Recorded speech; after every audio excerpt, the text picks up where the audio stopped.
On Wednesday, England faces Argentina in the semifinal. But the real question isn't whether they can stop Messi, it is whether any team can beat a VAR room that has already chosen its winner. Here's a number. Since the group stage began, Argentina has had 4 VAR reviews overturned in its favor. 0 against. Not low, 0.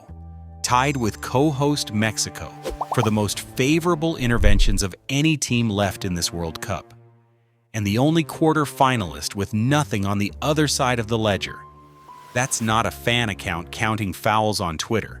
That's Northeastern University's sports data group, run by a network scientist named Brennan Klein, published this week. And it's the reason a conspiracy theory that started as noise around one match has turned into something serious people can't laugh off anymore. Start with the match that lit the fuse. Round of 16 Atlanta. Argentina is down 2-0 to Egypt, with the second half slipping away. Then Mostafa Ziko puts the ball in the net to make it 3-0, and it comes off the board. VAR finds a foul by Egypt's Marwan Atia on Argentina's Lisandro Martinez in the build-up, well before the shot. Egypt still leads. Minutes later, a blatant shout for a penalty on Mohamed Salah in the Argentine box goes completely unchecked, with VAR refusing to even trigger a review. Then Argentina scores twice in the closing stretch, the last one from Enzo Fernandez in stoppage time, and Egypt is out of the World Cup. Egypt's coach doesn't hedge afterward. Perhaps they wanted Messi to stay in the running, Hossam Hassan tells BIN Sports. There are sometimes external factors that go beyond the technical aspects. The world champions receive support at every level. Ziko calls it fixed, straight up. Egypt's federation files a formal complaint with FIFA, demanding the entire officiating crew be pulled from the tournament. This is where the standard narrative tries to protect the status quo. Klein's team tracked every VAR intervention, every team per 100 fouls. Argentina sits second on the list of teams most favored by the technology, just behind Mexico. Now Klein is careful about what that means. As an academic, he has to watch his words to avoid a massive lawsuit from FIFA. He diplomatically calls it the VAR correcting missed on-field decisions. But the mathematics scream much louder than academic diplomacy. At this level of sports, mistakes do not randomly fall in favor of the exact same team 4 times in a row. This is not statistical noise. It is a clear, proven vector. Klein's data simply proves what everyone with eyes already saw.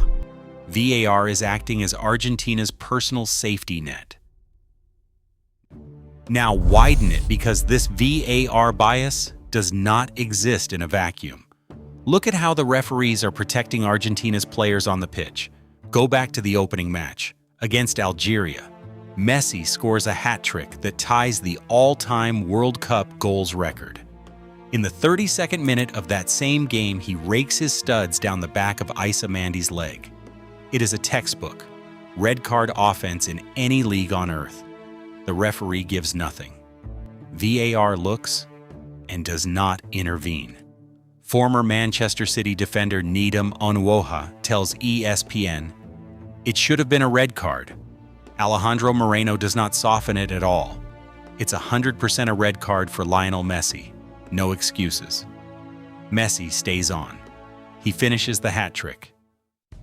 Look at what happens every match after that, because this part is arithmetic, not opinion.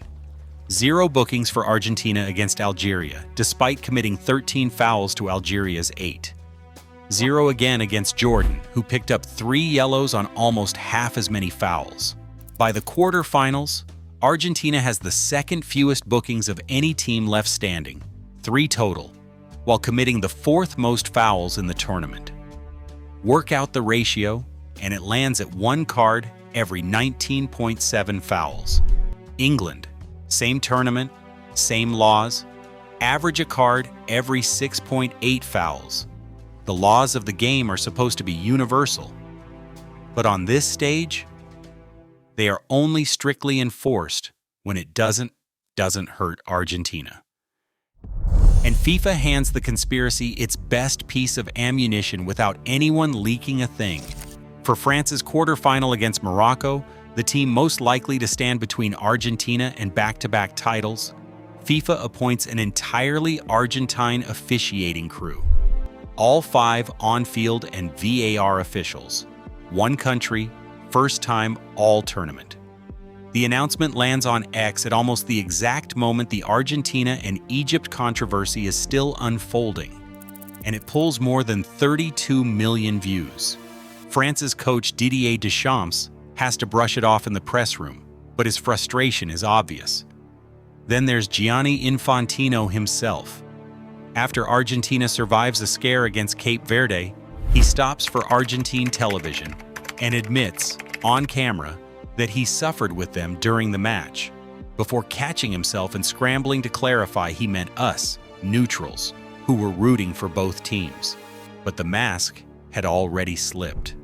The president of the sport's governing body openly admitted his emotional investment in Argentina's survival. How can anyone believe in the integrity of the pitch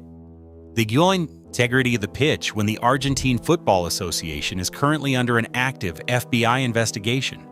The U.S. federal case involves over $300 million funneled through American banks, tied to their main sponsor, Surfinanzas. If the leadership of the federation is operating within deep financial scandals off the pitch, it is naive to believe they are playing by a gentleman's agreement on it. Dirty money in the boardroom and a blind VAR room on the field are two sides of the very same coin. Besides, this is a pattern of behavior that spans nearly 50 years. In 1978, Argentina hosts the World Cup under a military dictatorship and needs to beat Peru by 4 clear goals to reach the final. They win 6-0. Decades later, a Peruvian senator named Genaro Ledesma testifies under oath in a Buenos Aires court that a deal was struck between the two military regimes to buy the game and cleanse Argentina's global image. In 1990, Brazil's Branco says he felt dizzy after drinking from a bottle handed to him by an Argentine physio right before Argentina scored the winner. Argentina's coach from that tournament, asked about it years later, simply smirks and says, "I'm not saying it didn't happen." After Qatar in 2022, Louis van Gaal openly states on Dutch television that the tournament was premeditated so that Messi could finally be crowned champion. In elite football, you will never get a written confession from FIFA. But Argentina's history of victories has always carried the same distinct smell. This tournament is just the latest chapter. On Wednesday in Atlanta, Argentina plays England in the semifinal, with Messi chasing more of a World Cup scoring record. But the reality is clear. England isn't just playing against 11 elite players on the grass. They are playing against the entire administrative weight of FIFA and the officials in the VAR room, who have already chosen their favorite child. 4 in favor, 0 against. That is the number on the ledger, and no amount of public relations spin can erase it.